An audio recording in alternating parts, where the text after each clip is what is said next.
First of all, I would like to give my warm respect to Renandya, Professor Teacher Sun Samara, and all my beloved classmates. And today I have a great time to do the presentation on the topic of how to create an ePortfolio by using Google Site. Okay, the next step, please go to introduction. So what is an ePortfolio? And what is Google Site? And why use Google Site? And how do instructors use Google Site? And how do students use Google Site? And the next step is contents. And before I do my presentation, please we check it out with the contents. We have 5 contents. And the first step is creating your own ePortfolio. And step 2 is editing pages. And step 3 is adding pages. And step 4 is formatting. And step 5 is editing the sidebar. Okay, so now everyone please find out the definition of what is an ePortfolio. An ePortfolio is a collection of digital files, artifacts that are shared electronically for the purpose of reflection, comments, and evaluation. It's quite simply a website that enables users to collect digital evidence of their learning. And ePortfolios contains a wide range of the digital files, including but not limited to text or PDF documents, video, sound file, images, and links to other websites or online resources. And what is Google Site?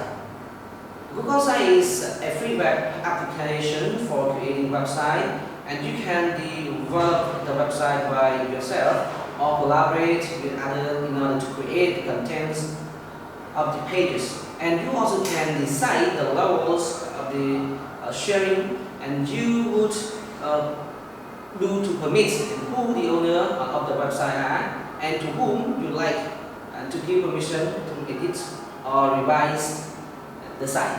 And you also can provide permission to visitor for viewing purpose only. And why use Google Site? The answer is that we use Google Site, it is free and it's easy to create, and you don't need to know any web coding, and you can collaborate with other users or create a website solely. And it is integrated with common Google apps and tools, so you can easily share video, photo, presentation, or calendars. And also your site is stored on Google server, about 100 megabytes of free online storage. And how do instructors use Google Site? Instructor can create a class, a web page, and post assignment, and upcoming events, rubrics, and tutorial for students, and to watch as supplementary resources for your course. Identify and articulate learning outcome via ePortfolio, and also gather and analyze information about how well students achieve outcomes. Use the information for course improvement. How do students use Google Site? Students can create ePortfolios of their personal, professional, and academic work, collaborate with other students around the world to share ideas and create content and communicate ideas. Assemble, present, share information online for documenting academic growth and career evaluation and course preparation. Maintain and expand individuals' ePortfolio over the duration of a class and beyond university years. Okay, everyone, and please take a look at step 1, getting started.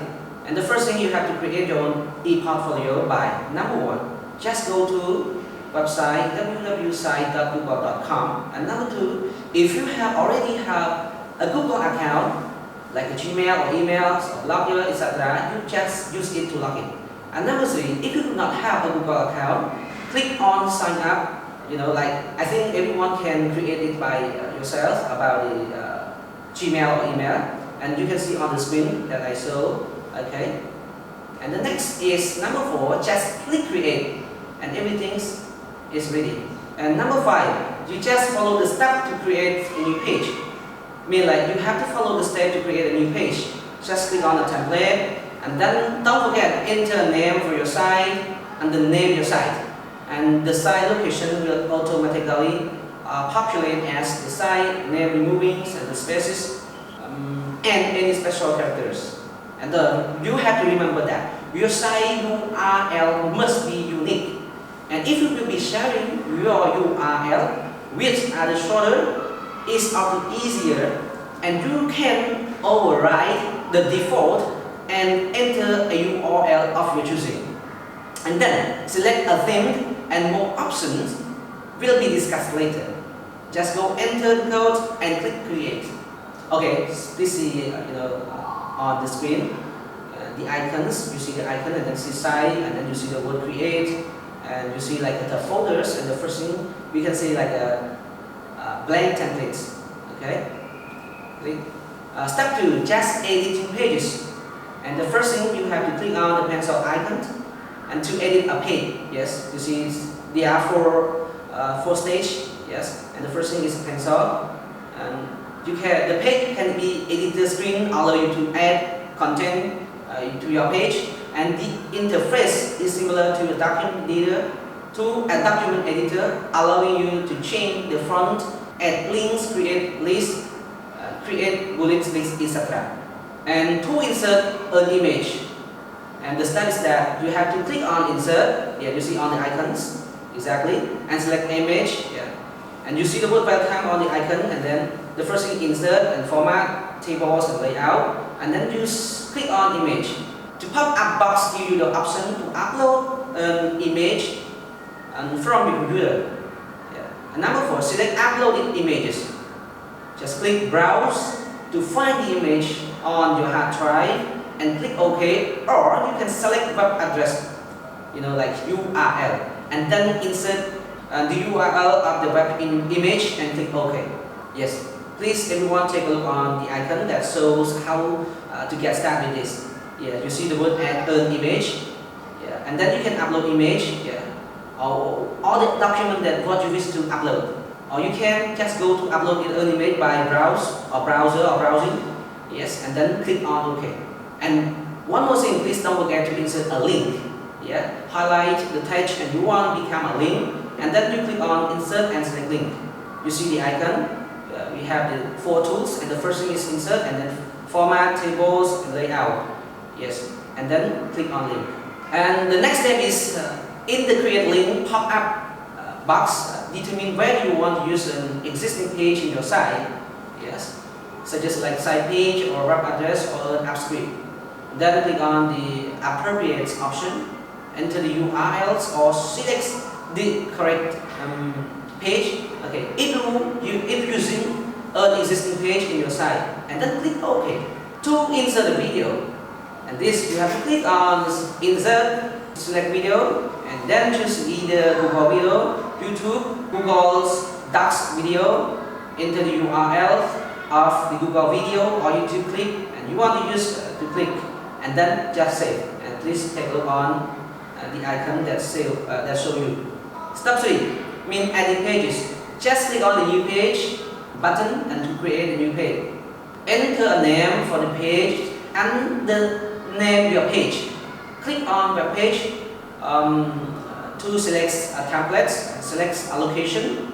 Okay, and the first step is select put page at the top, lower to make the page at the same level as the home page, and select put the page under one of your page names in order to make it a subpage into one of your pages. Click on create. Step 4, formatting. And everyone formatting.